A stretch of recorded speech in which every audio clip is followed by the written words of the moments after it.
Okay, fellow YouTubers, it's now Monday, October the 28th.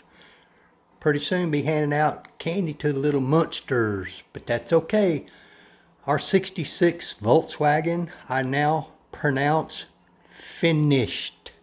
After all the other stuff, put 2 coats of ceramic coating on there by DPC called DPC Shield.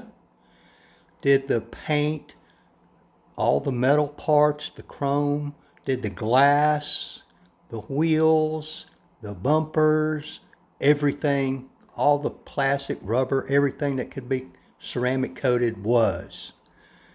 It was allowed to cure more than 12 hours, almost 24 hours really, I guess, which is ideal. And as it continues to cure, I think there will most likely be some what we call high spots show up, which I will endeavor to instruct my customer on how to fix those himself. That's you, Gary. If that were to happen, it doesn't always happen, but a lot of times it does with a ceramic coating.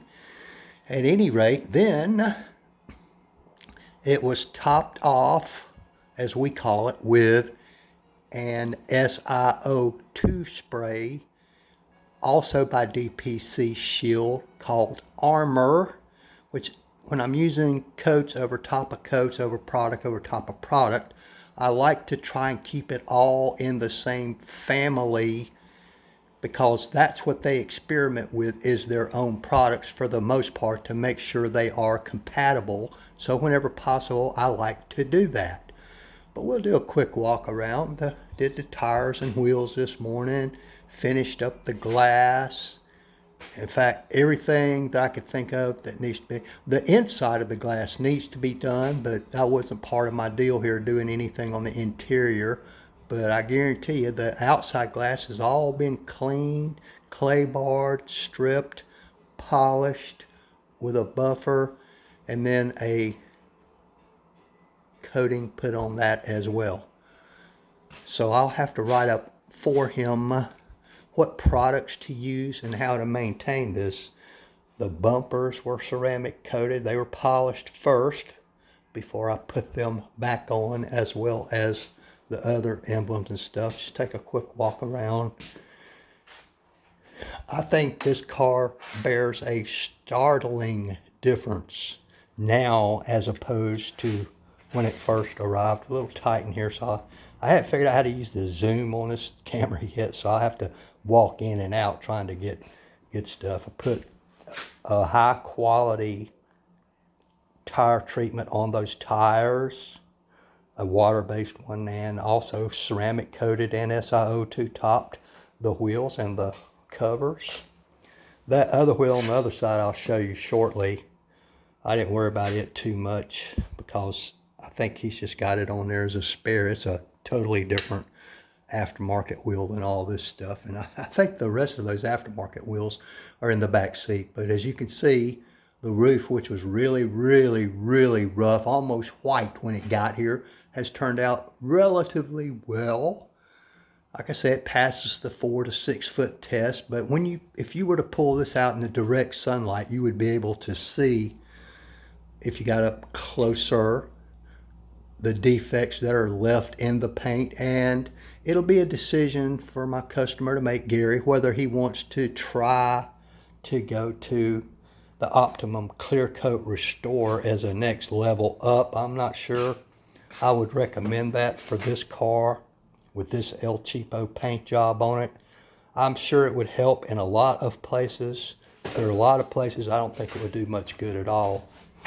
You can see there the engine lid, trunk, whatever you want to call it, came out all right. That thing right there, I don't know what you call that. It was polished up some, put back on.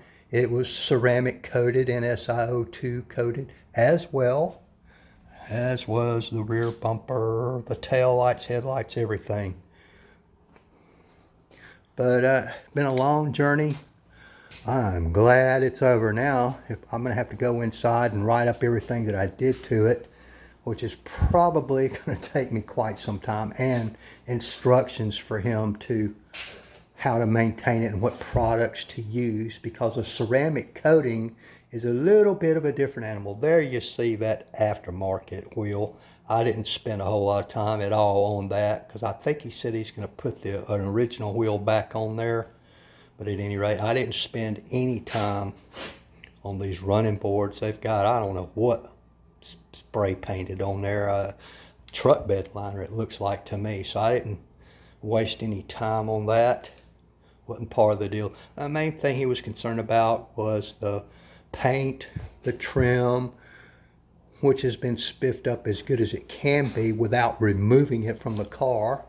As we talked about earlier, these pieces that could be removed were brought up to a totally different level because you could remove them and I could use my polishing grinder, which you can see on my bench way over there amongst all my other junk.